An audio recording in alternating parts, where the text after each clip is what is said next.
Haifa నగరం ఇశ్రాయేల్ దేశ రాజధాని నుండి కొన్ని కిలోమీటర్ల దూరంలో ఉంది. ఈ నగరాన్ని రక్షించడానికి మన భారతదేశ సైనికులు మొదటి ప్రపంచ యుద్ధ సమయంలో సెప్టెంబర్ 23, 1918 మూడు బ్రిగేడ్స్గా వెళ్లారు. ఫస్ట్ బ్రిగేడ్ యమ్రనీ regiment, second brigade major Dalpat Singh Shekhawat, captain Aman Singh Rathore, third బ్రిగేడ్ని 15వ అశ్వికదళ బ్రిగేడ్ అంటారు. వీటిలో 3 రెజిమెంట్లు హైదరాబాద్, జోధ్పూర్, మైసూర్. కెప్టెన్ అమన్ సింగ్ రాథోర్ని హైఫా హీరో అంటారు.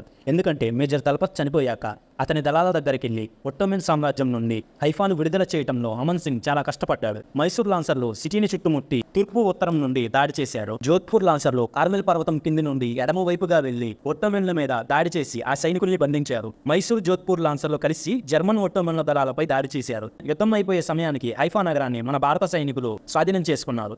8 మంది సైనికులు చనిపోయారు, 34 మంది గాయపడ్డారు. జర్మన్ ఒట్టోమన్ దళాలకు చెందిన 1200 మంది సైనికులు పట్టుబట్టారు. ప్రతి సంవత్సరం మన భారత సైనికులు ప్రాణాలు అర్పించిన సెప్టెంబర్ 23న ఇజ్రాయెల్ సంస్మరణ దినంగా జరుపుకుంటుంది.